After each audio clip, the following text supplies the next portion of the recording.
All right, everybody, we are back. And like you saw in the thumbnail, it's time to dig this thing out because we got to take it to LS Fest in a couple of weeks. And if you've been paying attention to the channel, you know it's blown up. And you've maybe seen the engine sitting there by the office door. So that's a fresh one, and it's a good one, I think. So I guess we'll find out once we get it put back in there. See if we can maybe get it cranked up. I don't know what is happening over here. Do you even know what you're doing? Not really. So this thing's ready to go to Watkins Glen, New York for the next round of the Trans Am series. Kicking Eddie out of here tomorrow. Kicking me out? Yep.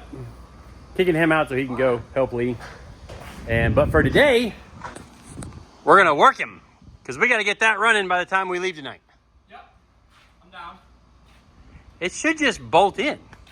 Don't say that. Just bolt right in. Yeah. End of the day, she'll run. Yeah, right, TJ? End of the day? It's gonna run. Yeah. No problems. Let's see if we can make it happen.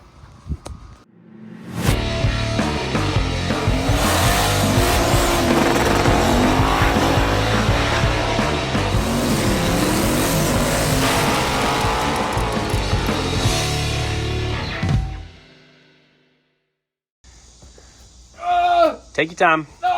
Take your time. We got all day. You got paid by the hour. I'm just kidding. That was a joke.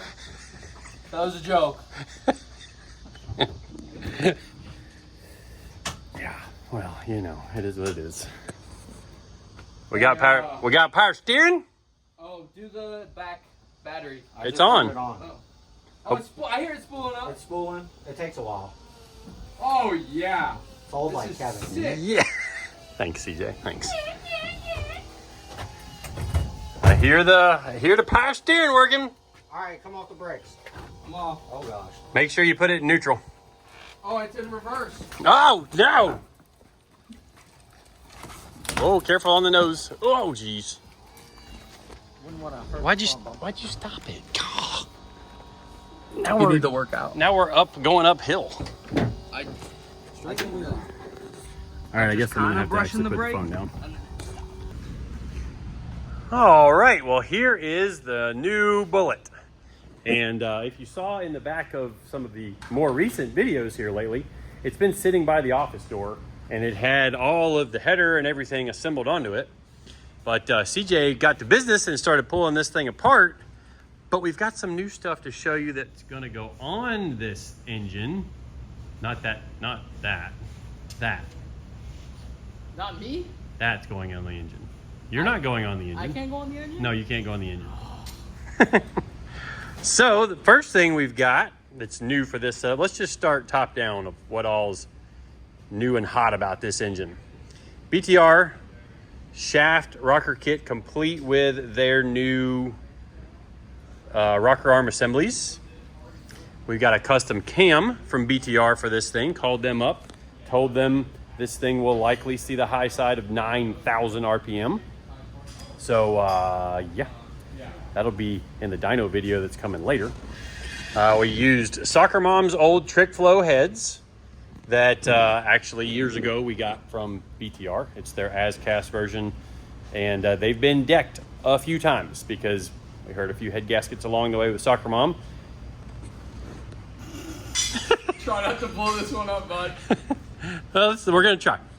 So the combustion chambers are very small, and that means it's got a lot of compression. Well, it's got a lot of compression because I ordered a special set of pistons for it. They're a set of off-the-shelf Wiseco for a 6-liter, but they're a stroker piston to get the compression height up higher in the piston so that we could use a longer than stock connecting rod. So I can't remember which connecting rods I put in it. 6/125 would be the normal. I think they're like 6/300s. I'd have to go look. This thing's actually been assembled for a while here. It has an LT factory forged crankshaft in it, which is something that you can do with a couple of adapter pieces. A crank I got a bunch of years ago because I had heard about this swap. You could get them really cheap back then. Now you can't.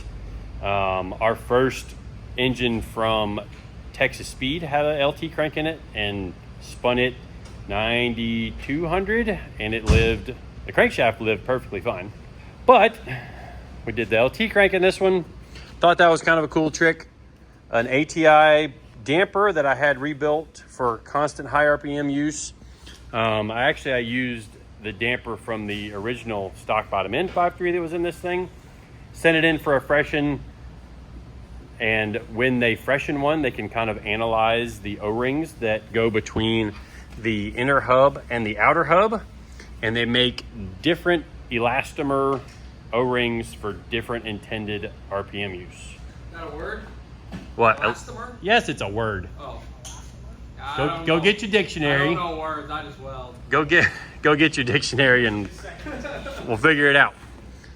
So we used an ICT billet bracket for the alternator, although we did add this idler to it to try and keep a lot of wrap on everything, and it still comes up and uses the factory tensioner setup. But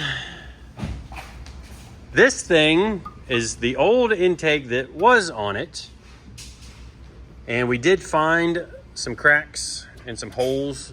Maybe see some different spots that Ricky went through and welded up on it. We found quite a few little spots we thought were cracks. 17 different spots. 17 different spots we were worried about? Yeah, that sounds right.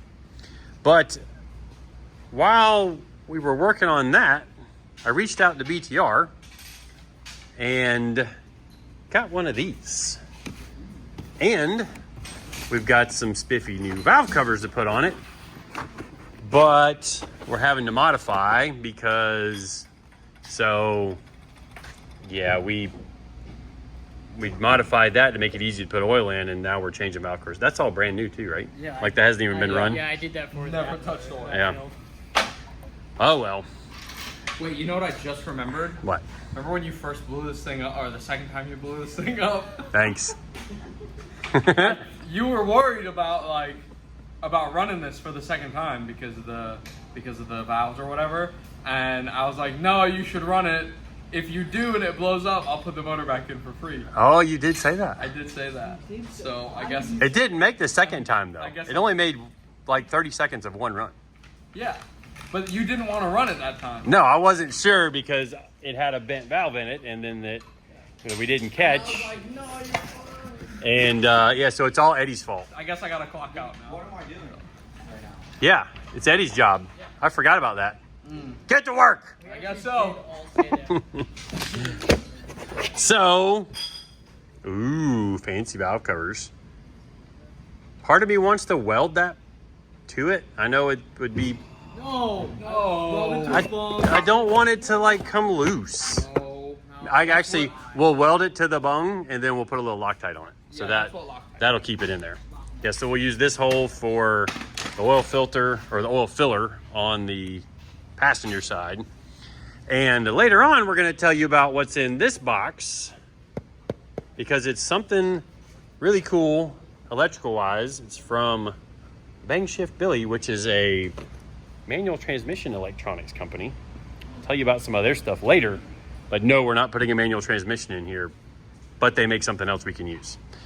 So CJ's getting all his parts set up.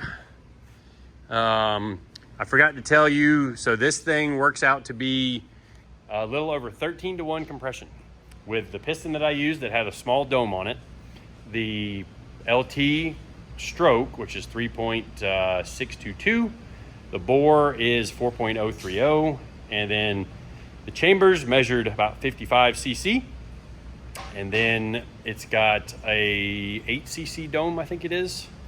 I'll have to look that up, let you know for sure. But we're gonna spin the daylights out of this one. And it's a pretty good engine as far as I'm concerned. We are trying a different oil pump. So it's got a 10355 milling oil pump in it, which is supposed to not cavitate at really high RPM. And then it's got Johnson link bar lifters in it, the short travels, so all the RPM there. Same stuff we use in Soccer Mom that I have tested past 9,000 RPM. And it's time to get this thing in. See if we can get it running today. Which we've got like 4 hours. Well, 3 hours and 50 minutes. We got plenty of time. Ready, go! Well, a little bit different time lapse for you guys than what we've been doing lately on the fabrication installs or fabrication on like Val's car and even the Cutlass. This one's going to be, you know, putting the engine and fitting all of the new stuff to the engine that's going into the Burnout car here. Kind of thought you guys might want to see the process of it and kind of get an idea of what it takes to put all this stuff in. Of course, a lot of you probably already know, but you know, one thing we've run into here that with the new pieces that we are fitting onto the engine, there's always something you got to do to make a new part work, it seems like. And the BTR valve covers, they have a really nice little baffle in them that goes down and kind of, you know, blocks oil from directly spraying on the underside of you know, the holes out for the hoses and whatnot. But one of the problems is they don't clear the BTR shaft rockers. Well, it did on one side, but not on the other side. So we had a little modification there, did some cutting on the little baffle, had to make sure the valve covers would actually clear the headers because they are a taller valve cover. Good news is they do. And we're also mocking up the header to see what we can do for the oil fill. And you know, with the factory valve covers, like I showed earlier, we had made a really nice thread-on bung that was easy to get to put oil into this thing even with the header on. Well, these new valve covers, with the way the threaded holes are angled straight out, and with them being taller, they fit close enough to the header on the passenger side that there's no way we can make that work. Well, luckily, we noticed that because there's a threaded bung on each end of the valve cover, we can just move over to the driver's side and now it clears. Now, unfortunately, we didn't figure it out as fast as I just explained it there. We kind of, like Ricky started machining one of the adapters to then start welding to it, and then we figured out that that was not gonna work. But thankfully we did find another solution for it. We also went through and made sure that the intake fit underneath the headers. So now that we've figured that out, we go ahead and bolt the original sheet metal intake back on, which I'll tell you more about that later in real time. But right now we're going to interject with a quick update on the project that was here before we started on this one. Our lift is kind of making some weird noises. It's fine. Everything's fine. Yeah. Everything's fine. So kind of in, actually before we rolled the Burnout car in, we needed to get this car ready to go, because actually by the time this video comes out, Eddie will be on a plane to New York. That's right. Yes! Head up to, head up to I'm Watkins. still gonna be here all day Friday, bud. Probably not by the time this video comes out though. Yeah. But this car will be at Watkins Glen this weekend with Lee Saunders and Eddie. Eddie will be there doing something, or pretending to do something. That's all I do. You pay me to pretend to do something? I mean, that's living the dream. Who's the real winner here? So one thing that happened at the last race that left a really cool thing on the car, we'll show you here in a second, is at one point we were following a car that was blowing up the rear diff, and it was letting like oil droplets out, and we were driving through them, or Lee was driving through them, and you can see the streaks kind of on the car, and they're actually, they bend, which maybe it'll show on video, maybe it won't. They kind of bend the way the air, yeah, there's kind of some evidence around the hood pin. So they bend the way the air is going. You can kind of get an idea of what what the air is doing as it's passing over the car. Pretty cool. And then if you see, maybe they show up on the, yeah, so check these out. These are going totally sideways. So that's the direction the air is going when it gets to the window, before at least the boundary layer that's attached to the car. Kind of cool stuff. See, like the highest pressures right there, kind of at the base of the windshield. And then as the air is turning up, everything straightens out, but then these down here go completely sideways. That's just wild. And this was at Road America, where, was he like 170-ish on the front straight, back straight? I don't know. Haven't looked at the data. But yeah, I thought that was really cool. And we actually plan to take either this car or the red car, which if you guys go way back on the channel, Lee has a red Viper. It's basically the opposite color pattern of this car. It's red with black stripes instead of black with red stripes. And we are going to be building it somewhat soon. And it is getting aftermarket ABS, aftermarket ECU. We are moving some things around to try and get the weight balance of the car even better. An even bigger brake kit than what this car currently has on it. We use the factory calipers on this car with AP Racing rotors and some custom pads that we order in from, I think, Performance Friction. Who we get them from. Have to order them in sets of 10, which it gets kind of expensive, as you might imagine. But the red car should be even nastier than what this one is. And yeah, there's some, oh, Lee did a little rubbing, which typically for road racing stuff, there's not a lot of contact, but we had some contact at pit race, which I still need to edit that video. Yeah, been slacking. Yeah, you have. Yeah. A lot of stuff going on, a lot of stuff. You gonna clean this dirty thing or what? You told me that I couldn't clean it till you videoed like 3 days ago, and I'm like, Kevin, you need the video. I want to clean this thing. You're right. You're smudging it all up and everything. Yeah. I don't know if the smears show up as much on video as they do in person, but a whole handprint, a whole one of these. Almost like that's a handprint? I think so. I think it's one of these. Oh, I was looking up here at that big smudge. Oh, somebody's belly. probably me. They were here pretty late last night. So. Oh. Whoa. On that note, Guy's jealous. Let's get back to the burnout car. All right, well, we got this one all wrapped up. Arguably the best part about this thing is the air jacks. Everybody clear? Do it while he's in there. CJ's not. I don't want to. You should have just done it. I don't want to bonk his That would be head. hilarious. Drop the car on his foot. Do it. No, his feet are clear. Do it. No. I'm good. Go ahead. You're gonna. He said go ahead. No, your freaking head's in the way.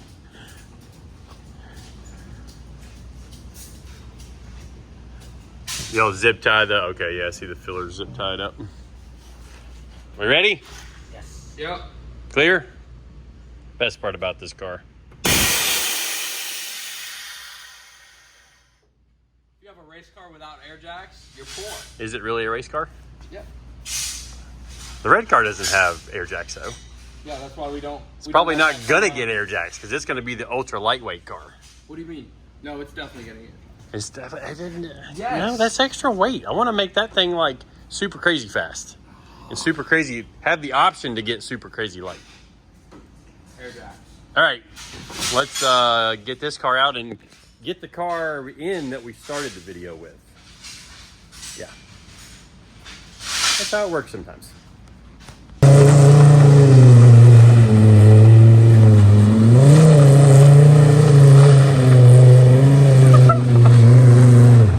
That's the first time I've ever seen this thing do donuts. Hey Lee, that's how you're supposed to win a race. That's right. That's what you're supposed to do after you win a race. It's easy. It It's is. basically idle. Like I thought you were just spinning around just to get pointed back this way, and then you just kept going. That's what I was doing, and then I'm like, wait, the tires are rock hard. They're junk. Why not clean the tires off for a Yeah. before I put it in the trailer? Exactly. Yeah. What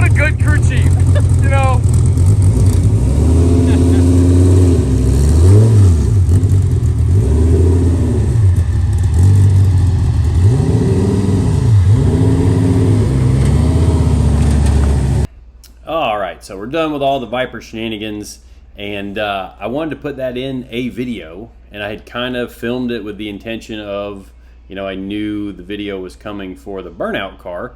Did not realize the video of the Burnout car was going to end up being this 45-minute long video. But, you know, once I got started on it, the flow of it felt pretty good, you know, from kind of my normal videos, and I just kind of went with it. So we got a little bit of Viper action there in the middle of it, and now we're back to the Burnout car. For the rest of this video, got some other new trick stuff to show you in that box that's sitting up on the sunroof, and I'm actually really excited about being able to use that, especially to be able to use it during the Burnout competitions itself. So this time lapse, just like the one previous, is sped up 300% over the normal half of or one picture per every half second. So a few hours goes through, or this time lapse is I think it's about 4 or 5 hours worth of real time. Maybe not quite that much, but you know, it's a good bit of it was basically lunchtime until we closed on this day here, and you'll see just how much we end up getting done when we go back to real time. But the old BTR valve covers definitely make this engine look a whole lot sportier, and the intake looks even better. Now the intake is kind of hidden by the headers, but you'll still be able to see it, at least to some extent, once it's all assembled, and I can't wait to dyno that new intake and compare it to this one. Well, it's close. Doesn't count. Ish. No. I mean, if we didn't fit the valve covers, I think we'd have been running. Well, see, when Kevin's your boss, he says, this thing's going to be running today. Oh, by the way, here's like 17 boxes of parts to put on. Yeah, New parts. Yeah. I thought we were just bolting the trans and the motor together. No, then we had to test fit the intake manifold, and the valve covers required some fitment. Although we didn't have to make the filler thing. It turns out that we'll be able to fill the oil thing there. So wasted a little bit of Ricky's time today. But you might be wondering why the old intake manifold is back on, and that's because I want to do a before and after test. So because this is a new engine, first we have to dyno test it, and then we'll swap the intake. So while we had it here on the stand, we made sure everything was going to fit. The lines will be at the back of the intake manifold for where like the vacuum booster hooks up, instead of being up under the intake manifold like they are now. We rerouted the throttle cable because we melted it on a test run here at the shop before the last event. But she's close. She's very close. I mean, we could slam all the stuff together and maybe get it to run in the next hour because all the coils are out. Funny enough, when the last one came apart, it actually, a piece of an internal engine, some part of the internal engine that came out of the block managed to hit one of the coils and break the spark plug wire tower off of the coil.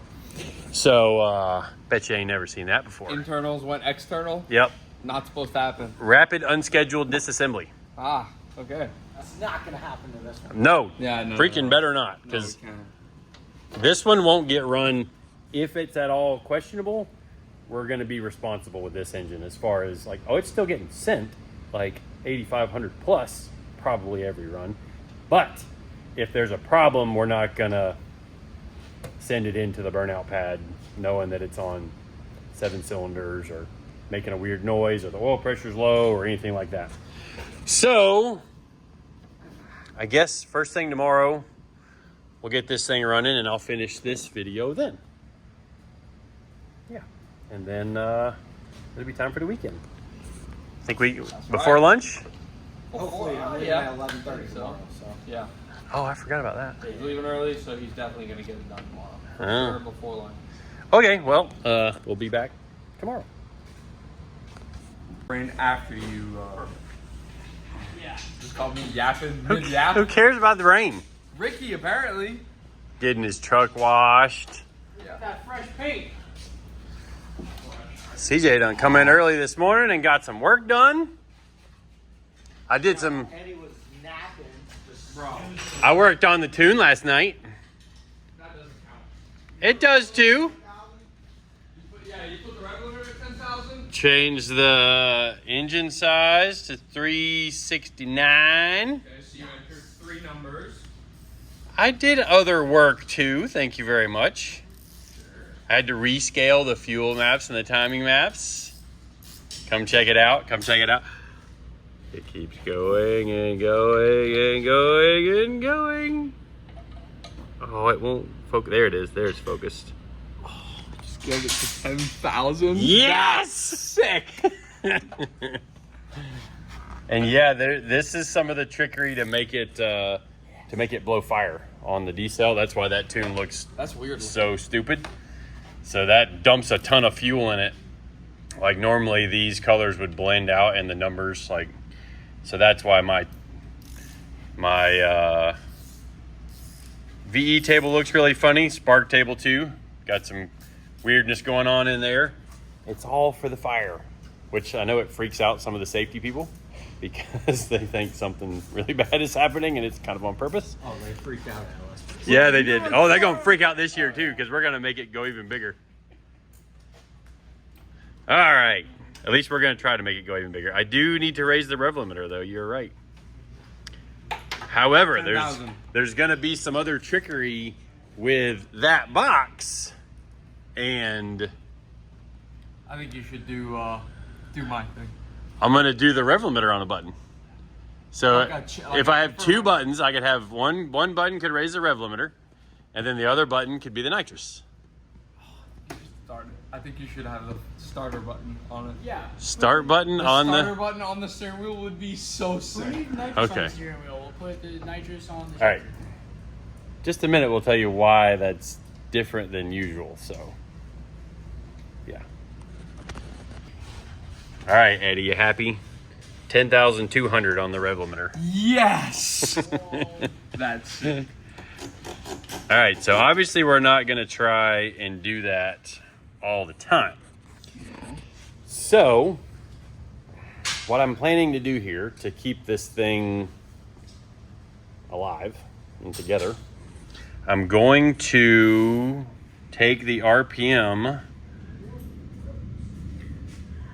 above 8,500, or take the timing above 8,500 and basically make it 0. Which I might need to make it like do 8,500 here and then do 8,501 in the next one, or 8,505. And then when I want to turn the engine higher than that, like for quick little bursts, I'm going to create an advanced table to add the timing back in.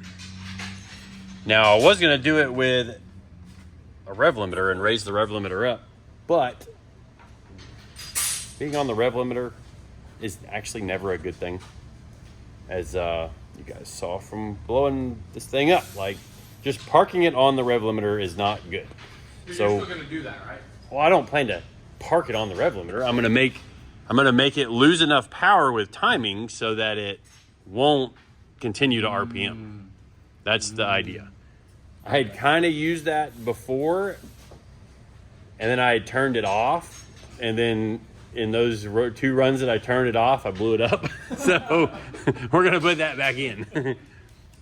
Although the last blow up was not the fault of the tune. It was most definitely a leaky valve that decided to eject itself. It wasn't the tuner's fault. It was the engine builder. The engine builder? Yeah. Well, which that not my fault. was also me.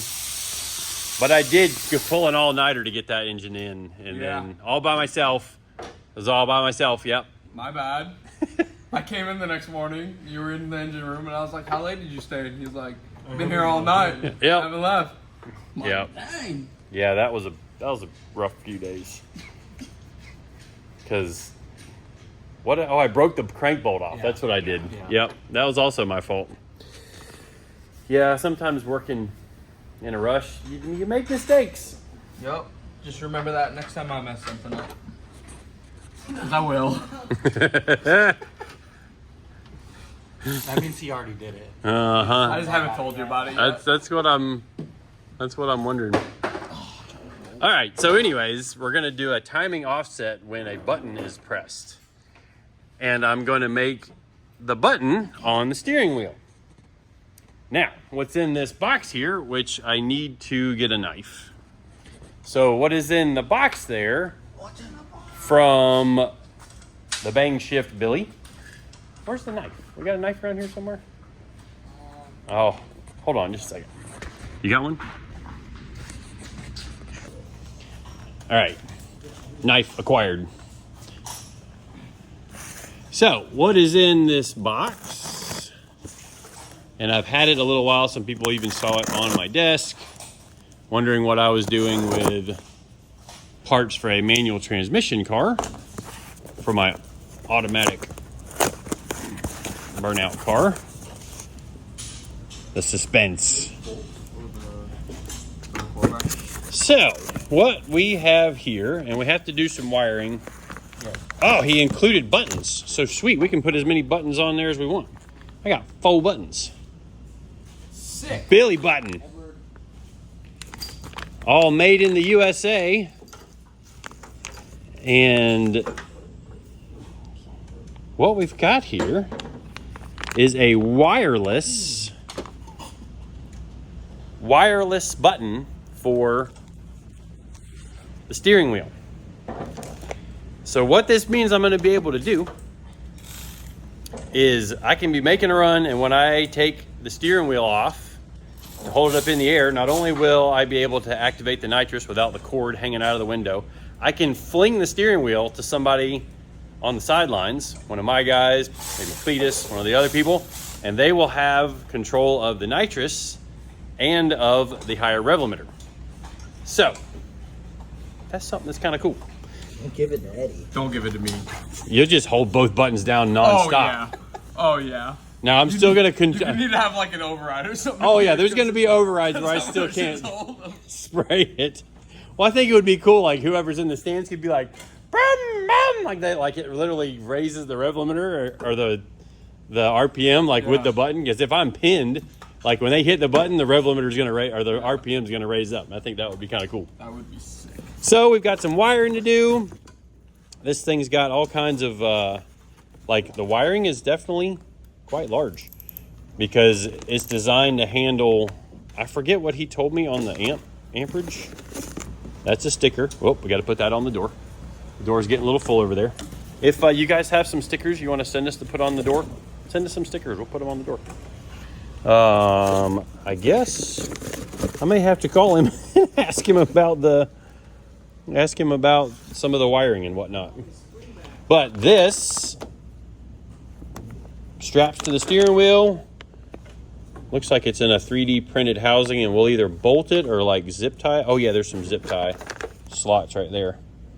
So we'll zip tie it to the steering wheel, plug some buttons in, and then we can try it out on the thing. And this can also be used for like wireless trans brake buttons for like drag and drive cars, which is really, really handy because you don't have this cord, you know, getting caught up in everything and getting wrapped up around the steering wheel. No more cords. So yeah, we'll eliminate that. And it's a pretty cool setup. So can't wait to show you guys how that works here when we get this thing up and running, which we are pretty close to being ready to kick this thing off, right? Sure. Yeah. Bolt the header on, put some coils in. I see we need some coils. I'm doing this side. The coil's on this side. All right, well, we're gonna get back to it. Get ready to crank this thing up. Well, this is the final time lapse for this video. Maybe some of you are excited by that. Maybe not, I don't know. Figured I'd mention it anyway. But as you can see, it's a whole lot closer to firing up. I topped off the oil a little bit. CJ bolted all the front accessories on. Eddie is working on remounting the coils to the side of the block. So on this engine, the coils are mounted down you know, kind of on the side of the block, like down by where the motor mounts are. In fact, they kind of go around the motor mounts, even using one of the motor mount holes on each side to mount the coils. So obviously on top of the valve covers would be a problem on this engine with the 8-to-1 header. So we made some brackets to mount them down there. Now the brackets are a little bit different between, or the blocks are a little bit different between the Gen 3 aluminum blocks and the Gen 3 iron blocks. And I also had a Gen 4 aluminum block in here to begin with. That's the engine that lasted for forever. And then the second stock bottom end engine that only lasted a dyno session and one burnout attempt, that engine was a Gen like 3.5. It was a Gen 3 block, but it had Gen 4 rods and pistons in it.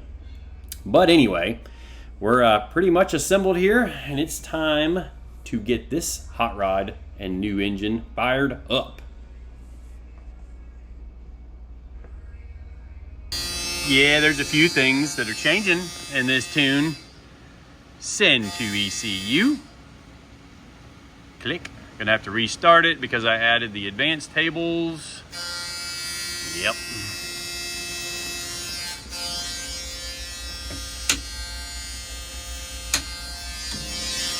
No leaks? No leaks. All good.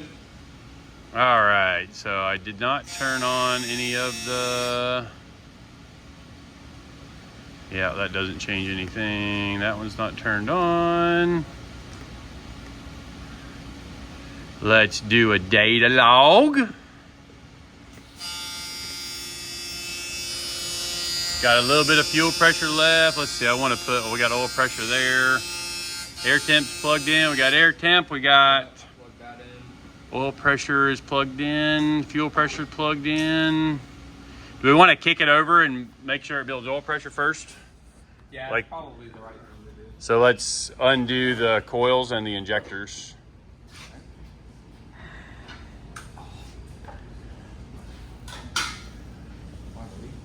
No.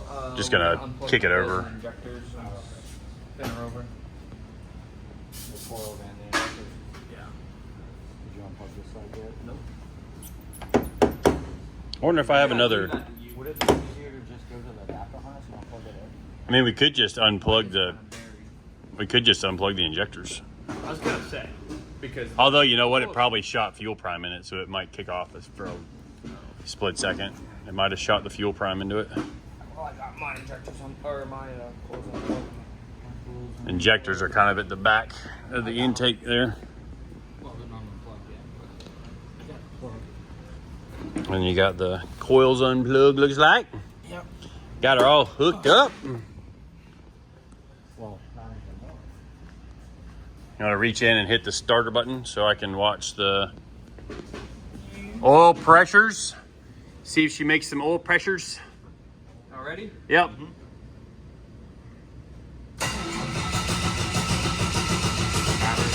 Battery's kind of low and it won't stall either. It won't sink either. Oh, there it is.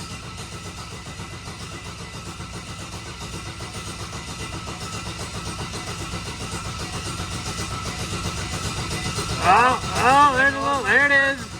Oh, that's a lot for being on the starter at 120 RPM. 65? I saw. At 100 RPM. thing's gonna We make- might have to put that big starter on this thing. Yeah. You want to hook the battery charger up or? What's the voltage showing? 12 right now. You want me to hit the starter button and see what it drops to? No. Let's plug her in and crank her up. Fired up! Fired up! Yeah. Hopefully that's enough. Let's put the battery charger on it Okay. just to assist. And then I might have to put that high speed mini starter on it. Oh, I love the way those starters sound.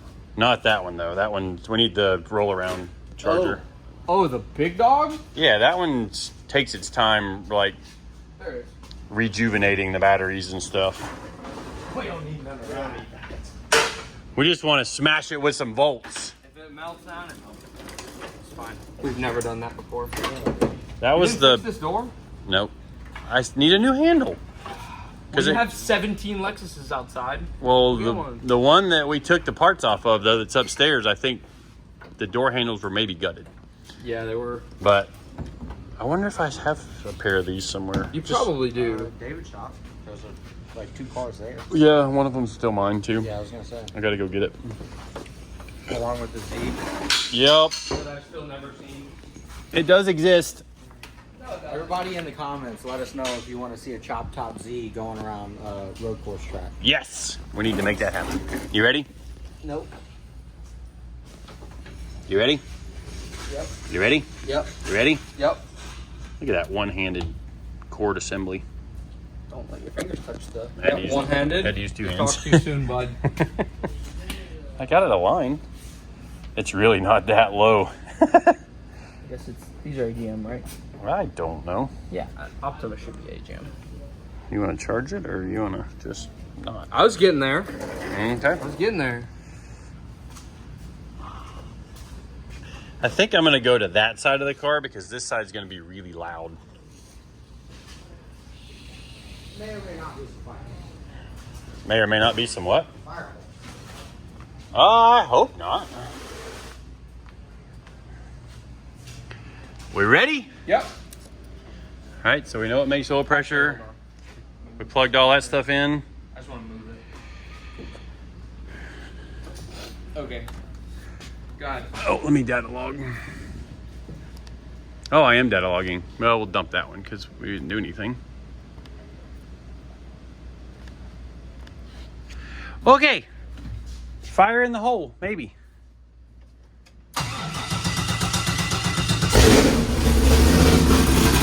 Oh, wait. It hit hard.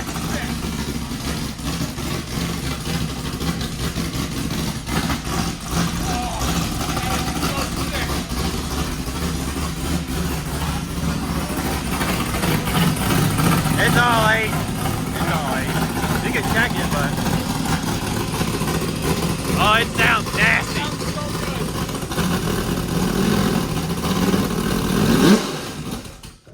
Ah. You see it sneeze a smoke ring out of it? It sounds rowdy. Give it a little throttle.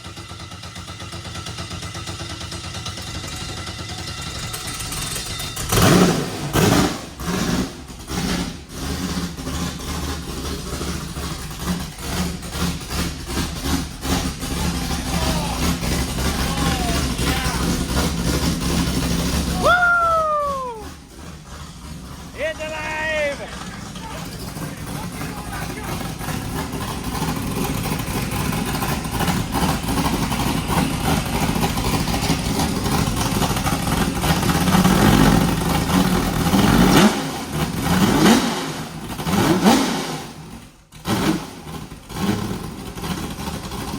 Very throttle responsive.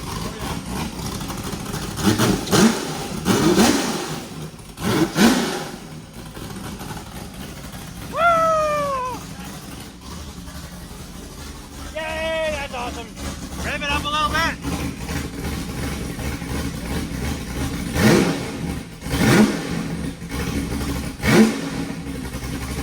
Like 120 pounds of oil pressure right there. Oh, the oil pressure. All right. That's exciting.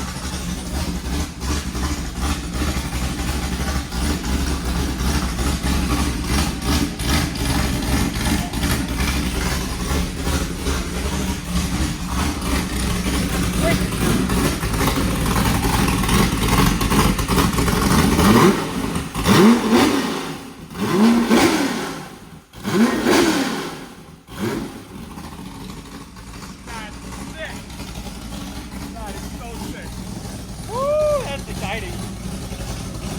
All right, well, I think that's going to wrap up this video. Next video will be on the dyno. See you guys then.